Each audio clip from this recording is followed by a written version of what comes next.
The Big Crunch theory of the universe states that all matter will eventually collapse into a dimensionless singularity in a single point in space. I have a similar theory of video games called the Big Arsing About in a Bush theory, which states that all video game franchises will eventually gravitate to open-world games set in the wilderness with stealth and resource management, meaning that the gameplay will center around arsing about in a bush. Bonus points if it's post-apocalyptic as well. Zelda did it, Tomb Raider did it, God of War's giving it some funny looks, and those were all at one point from 3 vastly different genres. So what's next on the hit list? How about claustrophobic survival horror shooters about depressed Russians? And maybe after that we could airdrop Cooking Mama into the Cambodian jungle where she has to craft a bow and arrow out of her fucking salad servers. Cue Metro Exodus. Metro Exodus is the third and possibly last game in the Metro 2033 series in which the last remnants of humanity in a frozen irradiated world eke out a claustrophobic existence in the metro tunnels beneath Moscow and must deal with political tensions, mutant monsters, and a subtle paranormal undercurrent. Now take all the parts of that last sentence and arrange them nicely in a big bin, because none of them are true by the end of Metro Exodus. Artyom, ongoing series protagonist with a highly specialized anxiety disorder that means he can only speak on loading screens, is making a bad habit of going up to the surface and twiddling with his radio knobs while everyone keeps telling him he might as well be looking for chocolate raisins in a rabbit hutch, but he eventually discovers the hidden truth that parts of the world besides Moscow are still inhabitable and inhabited. In fact, most of it is, apparently. And Moscow's just been deliberately isolated by paranoid militants this whole time. Now, I'd never be so hyperbolic as to say that this fundamentally ruins the Metro series, or pisses on it, or leaves its hollowed-out corpse in an alley with an asshole like a rusty tuber, but it does mean that if I get around to replaying the first 2 Metros, I'm going to feel pretty fucking stupid throughout, as I appreciate the horrific lonely atmosphere of a dead world and the uplifting moments of pure humanity in a seemingly hopeless situation, now knowing that there are fucking beach parties going on half an hour up the motorway. Anyway, Artyom and Mrs. Artyom's dad and most of Artyom's bachelor party steal a train and set out on an odyssey across post-apocalyptic Russia to find a purpose, a place to exist, and a nice bush to arse about in. The result is reminiscent of a lot of things, the least of which being a Metro game. Well, it feels like Metro at the start before you get on the train, and again right at the end in the frozen city, like a schoolboy snapping out of a daydream and returning to the lesson, but everything in between is a right pick and mix. Some of the chapters are big open sandboxes with side quests, some are strictly linear tunnel excursions. One of them looks like an open sandbox, but you go through it like it's a tunnel, possibly as a test of all the skills we have been developing thus far. Some of it reminds me of Mad Max, some The Last of Us, some Resistance 3, and I can't help thinking of what I said about God of War 4. Here comes another franchise ditching what made it unique for the sake of being like everyone else. That aforementioned subtle paranormal undercurrent is now so subtle it's stomped underfoot and buried beyond the wit of archaeology, because it's mostly wilderness and bandit camps now. Oh yes, and remember using bullets as currency? That interesting mechanic unique to the Metro series that was not only a nice twist on gameplay as we had to think about how much of our offensive ability we were willing to sacrifice for the things we needed, although admittedly the thing that we needed was most commonly more bullets, but was also an effective bit of world building that said a lot about this society where bullets were the most useful day-to-day commodity as opposed to say tinned food or bog roll. Well, you can stick all that in the bin as well, because who needs unique currency mechanics when you have, you guessed it, crafting? Really simplified crafting with only 2 ingredients, metal and things that aren't metal, and every imaginable resource is made from some combination of the 2, which rather undermines what Metro had previously established about ammo being valuable and hard to get, when you can craft a fresh handful of 9mm from a wire coat hanger and a Brussels sprout. In fact, the very basic crafting undermines the whole survivalism thing, when if we're dangerously low on something, the thinking is not, what supplies can we spare for trade and should we press on and hope to find a vendor or turn back and risk losing time, but rather, let's find a room full of corpses and rub all their tummies until prizes come out. Look, I'm not going to say that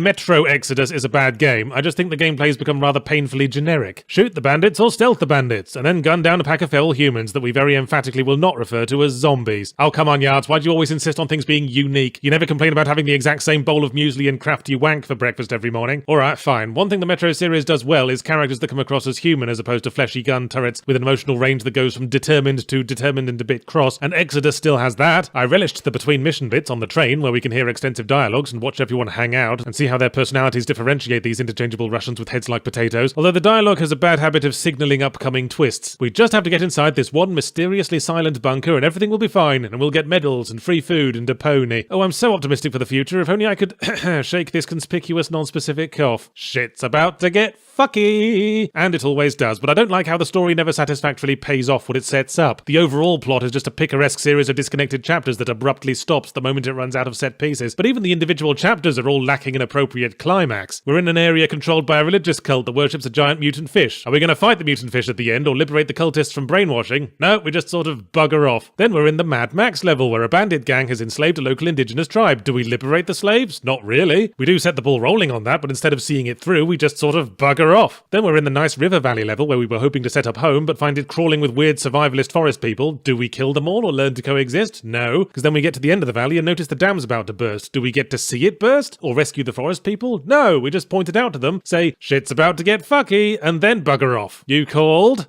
I wasn't talking to you, Comrade Bugger Off.